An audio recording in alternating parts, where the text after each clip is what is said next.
जननायक जयप्रकाश नारायण की जयंती पर आज उत्तर प्रदेश में समाजवादी पार्टी और योगी सरकार के बीच जबरदस्त संघर्ष देखने को मिला। अखिलेश यादव जेपी एनआईसी पहुंचकर माल्यार्पण करना चाहते थे जयप्रकाश नारायण की मूर्ति पर, लेकिन सरकार ने उन्हें अंतिम वक्त तक जाने नहीं दिया। दरअसल अखिलेश यादव आज जयप्रकाश नारायण की जयंती पर जयप्रकाश नारायण अंतर्राष्ट्रीय केंद्र जाना चाहते थे, लेकिन सरकार ने ये कहते हुए परमिशन नहीं दी कि ये संस्थान अभी निर्माणाधीन है और काफी समय से बंद है, लिहाजा वहां जाने से अखिलेश यादव को खतरा हो सकता है। ऐसे में कल रात ही जेपी एनआईसी को टीन की ऊंची चादरों से सील करके वहां पर पुलिस का सख्त पहरा लगा दिया गया, क्योंकि पिछली बार भी जयप्रकाश नारायण की जयंती पर अखिलेश यादव जेपी एनआईसी का 8 फीट ऊंचा गेट बांधकर भीतर दाखिल हो गए थे। लिहाजा इस बार जेपी एनआईसी से लेकर समाजवादी पार्टी के कार्यालय और अखिलेश यादव के घर तक पुलिस ने तमाम रास्तों को पूरी तरीके से सील करके वहां ऊंची बैरिकेडिंग लगा दी थी। ऐसे में करीब 2.5 घंटे के संघर्ष के बाद अखिलेश यादव अपने घर से बाहर निकले और सड़क पर ही एक खुली गाड़ी में जयप्रकाश नारायण की मूर्ति रखकर वहीं पर माल्यार्पण कर दिया। इस दौरान अखिलेश यादव ने योगी सरकार पर निशाना साधा और बिहार के सीएम नीतीश कुमार को सलाह दी कि वो भी जयप्रकाश के सम्मान में बीजेपी से अपना रिश्ता तोड़ ले। कैमरा पर्सन धर्मेंद्र कुमार साहू के साथ मानस श्रीवास्तव, लखनऊ, न्यूज़ 24। हरियाणा में जहां पर भारतीय जनता पार्टी ने अपनी सरकार बनाने की कवायद है वो तेज कर दी है, और वहीं पर कांग्रेस ने अपनी हार को लेके आत्म मंथन भी किया है।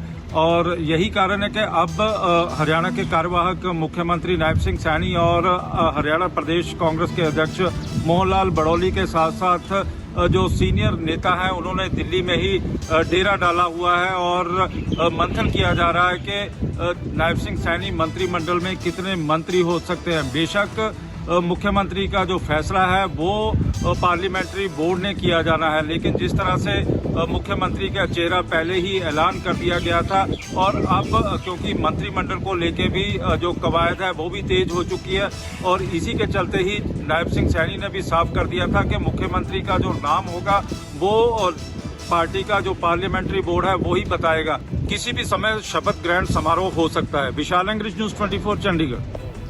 हरियाणा में लगातार तीसरी बार जीत दर्ज करने के बाद बीजेपी अब सरकार गठन की तैयारी में लग गई है। जो चेहरा थे पार्टी के यानी कि नायब सिंह सैनी वो दिल्ली में बने हुए हैं। अभी भी यानी आज पूरे दिन उनकी बैठक जो है धर्मेंद्र प्रधान के साथ चल रही है, जो कि चुनाव प्रभारी थे हरियाणा के, और जाहिर तौर पे अगला कैबिनेट कैसा हो हरियाणा का तीसरे टर्म के लिए उस पर लगातार चर्चा का दौर जारी है। सूत्रों के मुताबिक 12 मंत्रियों के साथ साथ नायब सिंह सैनी यानी टोटल 13 नेताओं का मंत्रिमंडल होगा। तीसरी सरकार जो हरियाणा में बनने वाली है बीजेपी की लगातार उसमें, और जो नाम है सोर्सेज के हवाले से जिन नाम पे अभी चर्चा हो रही है वो नाम है अनिल विज, कृष्ण वेदी, कृष्ण लाल पंवर, अरविंद शर्मा, कृष्ण मिडा, महिपाल ढांडा, मूलचंद शर्मा, श्रुति चौधरी, लक्ष्मण यादव, राव नरवीर, सुनील सागवान और सावित्री जिंदल। इन सब को मंत्री बनाया जा सकता है। हालांकि अभी ये फाइनल नहीं है, अभी नाम पे लगातार चर्चा जारी है। हालांकि प्रदेश के मुख्यमंत्री के नाम पर अब तक कोई आधिकारिक घोषणा नहीं हुई है, लेकिन इसमें कहीं कोई शंका भी नहीं है कि नायब सैनी फिर से मुख्यमंत्री नहीं बनेंगे, क्योंकि मंच से लगातार चुनाव प्रचार के दौरान लगातार उनके नाम का ही ऐलान होता था कि उनके नेतृत्व में चुनाव लड़ा जा रहा है, लिहाजा वही फिर से मुख्यमंत्री की कुर्सी संभालेंगे। उनको मिलाकर हरियाणा मंत्रिमंडल में कुल 13 मंत्री होंगे, यानी कैबिनेट में हर क्षेत्र, हर जाति संप्रदाय के लोगों का ध्यान रखा जाएगा और उनको कैबिनेट में जगह दी जाएगी। कैमरामैन दीपक शर्मा के साथ कुमार गौरव, न्यूज़ 24, दिल्ली। हरियाणा विधानसभा चुनाव के नतीजों को देखते हुए आज कांग्रेस पार्टी ने एक समीक्षा बैठक की। मल्लिकार्जुन खड़गे के निवास पर यह समीक्षा बैठक हुई, जहां पर राहुल गांधी समेत अन्य नेता भी वहां पर मौजूद थे। इस मीटिंग में हालांकि राहुल गांधी की एक तीखी प्रतिक्रिया सामने आई। उन्होंने भूपेंद्र हुड्डा और शैलजा का नाम लिए बगैर उन्होंने यहाँ तक कह दिया कि पार्टी इंटरेस्ट को वहाँ पर हरियाणा में नीचे रखा गया और नेताओं ने अपने इंटरेस्ट को ऊपर रखा। हार के कई कारणों की वहाँ पर आपस में चर्चा हुई कि आखिर हार का कारण क्या है। दरअसल हार की वजह तलाशने में जुटी कांग्रेस पार्टी। अगर सूत्रों की माने तो पार्टी अब एक समिति फैक्ट फाइंडिंग कमेटी बनाने जा रही है और कमेटी यह पता करेगी कि इस चुनाव में उसे क्यों हार मिली, जबकि उससे पहले एग्जिट पोल या जो हरियाणा के ग्राउंड पर नजर आ रहा था कि कांग्रेस जीत रही थी, लेकिन हार की वजह क्या रही। विनय सिंह, न्यूज़ 24, दिल्ली। इसी साल यानी 2024 के दिसंबर महीने में झारखंड में विधानसभा का चुनाव होने वाला है। लेकिन उससे पहले बिहार एनडीए में सीटों को लेकर घमासान शुरू हो चुका है। केंद्रीय मंत्री और हम पार्टी के संरक्षक जीतन राम मांझी ने ऐलान किया है कि वो झारखंड में कम से कम 10 सीटों पर चुनाव जरूर लड़ेंगे। हालांकि उनका कहना है कि बीजेपी से लगातार सीट शेयरिंग को लेकर बातचीत हो रही है, लेकिन अगर सीटों को लेकर बीजेपी के साथ तालमेल नहीं भी होता है तो हमारी पार्टी जो है वह कम से कम 10 सीटों पर चुनाव जरूर लड़ेगी। चिराग पासवान ने पहले ही दावा किया है कि अगर बीजेपी के साथ हमारा गठबंधन नहीं होगा तो हम झारखंड के मैक्सिमम सीटों पर चुनाव लड़ेंगे। दूसरी तरफ अगर जदयू यानी नीतीश कुमार की बात करें तो नीतीश कुमार की पार्टी के जो नेता हैं और जो झारखंड के प्रभारी हैं, उन्होंने स्पष्ट कर दिया है कि हमारी बातचीत बीजेपी से लगातार हो रही है और बीजेपी के लिए बेहतर यही होगा कि हम गठबंधन में रहें। अगर हम गठबंधन में रहें, नीतीश कुमार की पार्टी जदयू अगर गठबंधन में रहती है तो जो झारखंड विधानसभा चुनाव के नतीजे आएंगे वो निश्चित रूप से बेहतर होंगे। कैमरामैन ऋषि के साथ सौरभ कुमार, पटना, न्यूज़ 24। दशहरे के शुभ मौके पर महाराष्ट्र में शिवसेना प्रमुख बाला साहब ठाकरे शिवसेना के लिए शिवाजी पार्क पर दशहरा रैली लेते थे, लेकिन अब शिवसेना 2 हिस्सों में बंट चुकी है। अब उद्धव ठाकरे की दशहरा रैली शिवाजी पार्क पर होगी तो महाराष्ट्र के मुख्यमंत्री एकनाथ शिंदे की शिवसेना की दशहरा रैली ये MMRDA ग्राउंड BKC में होगी। ये उनकी तीसरी दशहरा रैली होगी। नारायणगढ़ पर मनोज जरांगे पाटिल पहली बार मराठा समाज की दशहरा रैली लेने वाले हैं। 913 एकड़ पर यहाँ पर ये बड़ी रैली होने वाली है और बताया जाता है कि महाराष्ट्र से लाखों मराठा के लोग वहाँ पर आने वाले हैं। मराठा समाज को अब तक आरक्षण नहीं मिला है, जिसके बाद अब मनोज जरांगे पाटिल किस पर हमला करते हैं ये देखना दिलचस्प होगा। वही भीड़ के दूसरे एक स्थल पर वंजारी समाज का दशहरा रैली होने वाली है। पंकजा मुंडे कुछ सालों से वहां पर दशहरा की रैली लेती है। यानी इस बार महाराष्ट्र में 4 दशहरा रैली लोगों को देखने और सुनने मिलेंगी। कैमरामैन विनोद सिंह के साथ विनोद जगदाले, न्यूज़ 24, मुंबई।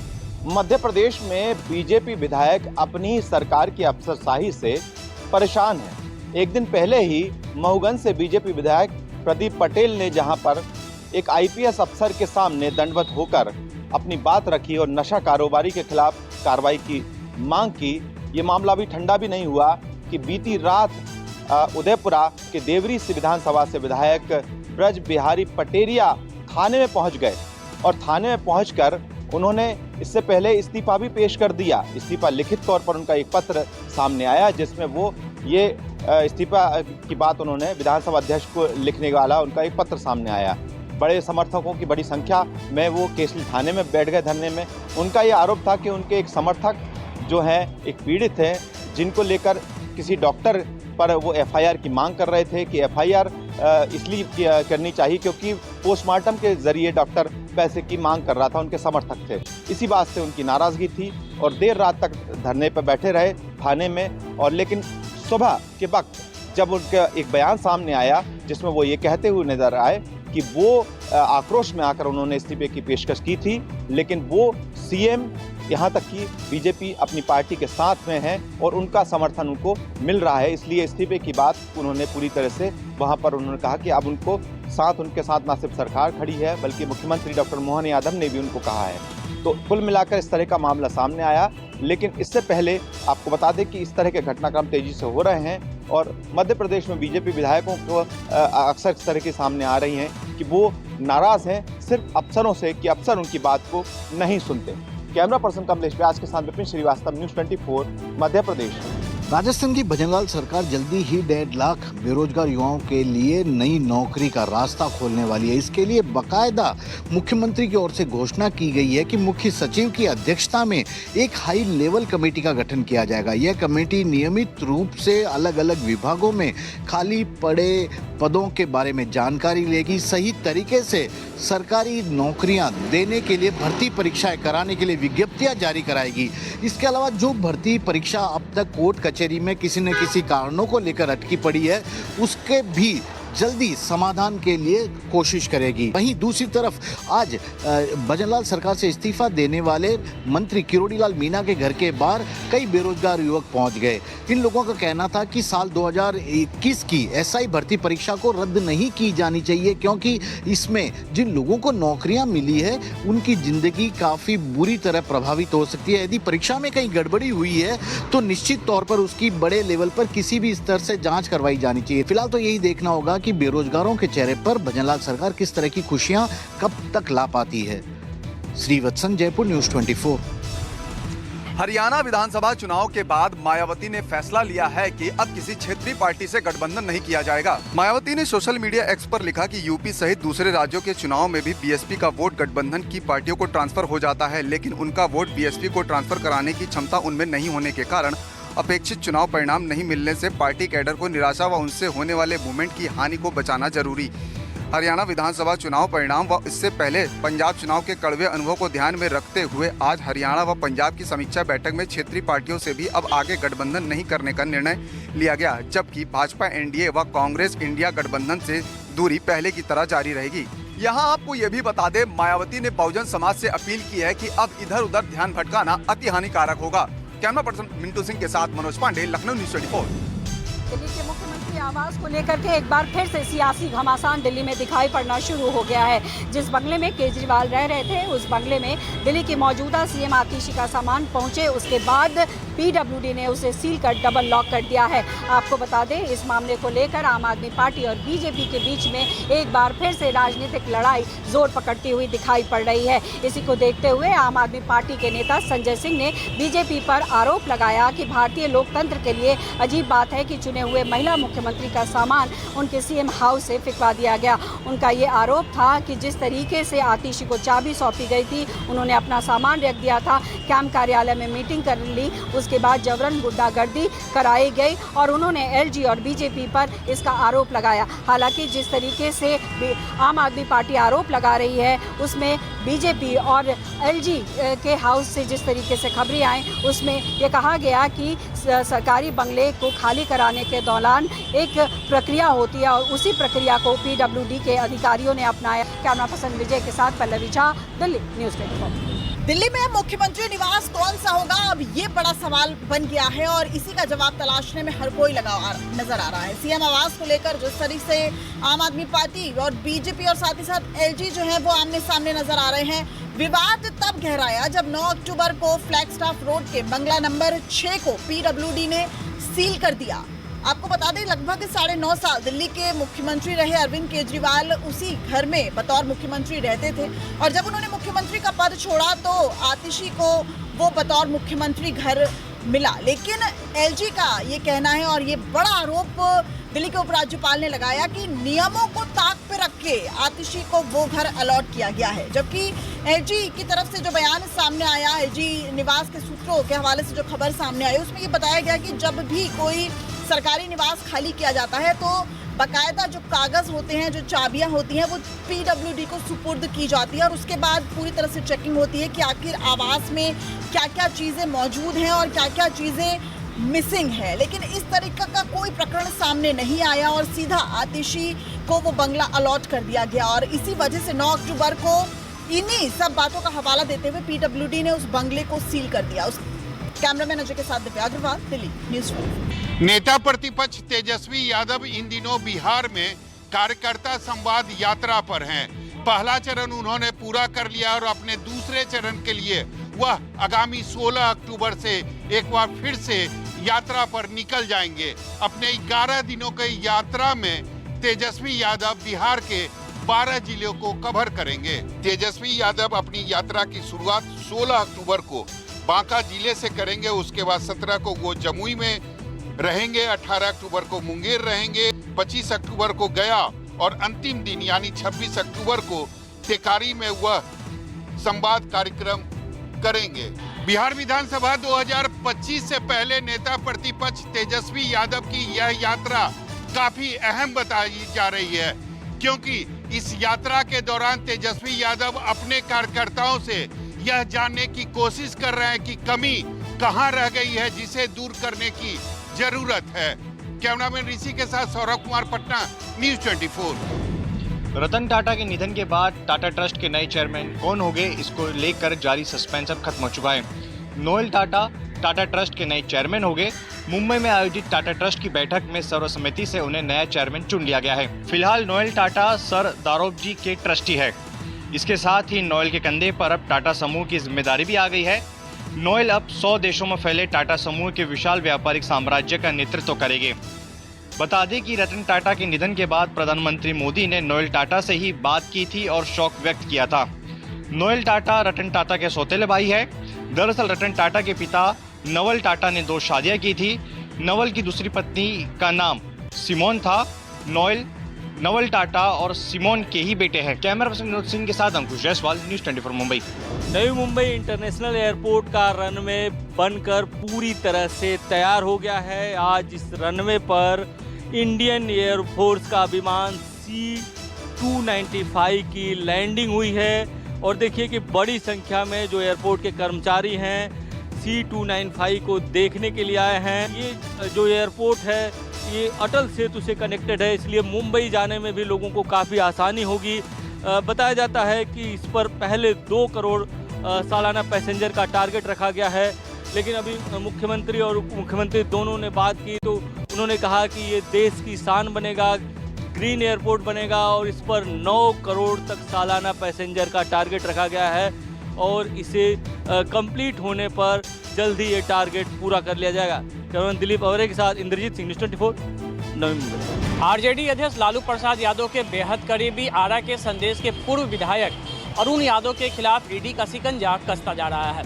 बुधवार को ईडी ने करीब अरुण यादव की 21.9 करोड़ की अचल संपत्ति को जब्त कर लिया है।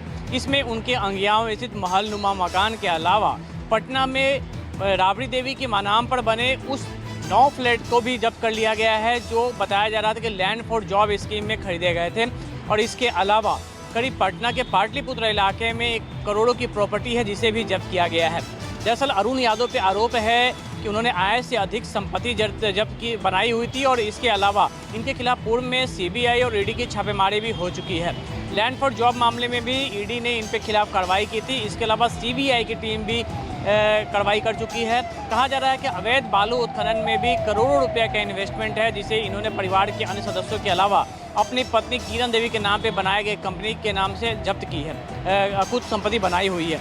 अरुण यादव की पत्नी फिलहाल बिहार विधानसभा के सदस्य हैं और संदेश से वर्तमान में विधायक हैं, लेकिन अभी लगातार ईडी की जो कार्रवाई हो रही है उसके बाद अब इनकी पूरी संपत्ति को जब्त करने की कार्रवाई भी शुरू हो चुकी है। कैमरामैन सनी साथ अमिताभ ओझा, पटना, न्यूज 24। गुजरात के गरबे में बरसात का देखने कई जिलों में हुई तेज बारिश। आज भी गुजरात के 23 जिलों में है बरसात का येलो अलर्ट।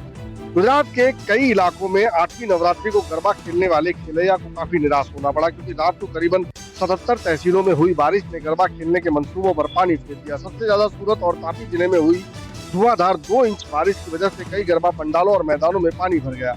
बताया जा रहा है कि अरब सागर में एक नया सिस्टम बनने की वजह से बरसात का मौसम पूरा होने के बाद भी कई जिलों में बारिश दर्ज की जा रही है। मौसम विभाग की माने तो अगले 24 घंटे में दक्षिण गुजरात और सौराष्ट्र के कई जिलों में आज भी बारिश गरबा खेलने वालों को निराश कर सकती है। खास करके गिर सोमनाथ, भावनगर, अमरेली, सूरत, डांग, तापी, नवसारी, वलसाड़, छोटा उदयपुर, नर्मदा और भरूच के कई इलाकों में मूसलाधार बारिश होने की संभावना है। कैमरामैन प्रभात साथ वीरेंद्र सिंह, अहमदाबाद, न्यूज 24।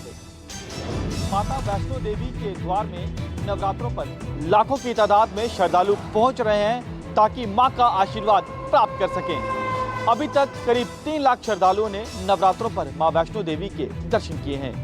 आपको बता दें कि श्रद्धालु देश विदेश से भारी संख्या में प्रतिदिन मां वैष्णो देवी के दर्शनों को आ रहे हैं। वहीं श्री माता वैष्णो देवी श्राइन बोर्ड प्रशासन की ओर से भी देश विदेश से आने वाले श्रद्धालुओं को यात्रा के दौरान किसी प्रकार की असुविधा का सामना ना करना पड़े, इसको लेकर श्री माता वैष्णो देवी श्राइन बोर्ड ने पुख्ता इंतजाम किए हैं। श्रद्धालुओं के रुकने, खाने पीने और उनकी सुरक्षा का भी विशेष ध्यान रखा जा रहा है। श्रद्धालु करीब 40,000 की तादाद में प्रतिदिन मां वैष्णो देवी के दर्शनों को आ रहे हैं। श्रद्धालुओं का ऐसा मानना है कि नवरात्रे विशेष होते हैं और इन विशेष दिनों में मां वैष्णो देवी ने उन्हें अपने द्वार बुलाया है। श्रद्धालु मां वैष्णो देवी के दर्शन कर बेहद ज्यादा उत्साहित दिखाई दे रहे हैं। कैमरामैन जितेंद्र के साथ पंकज शर्मा, न्यूज 24।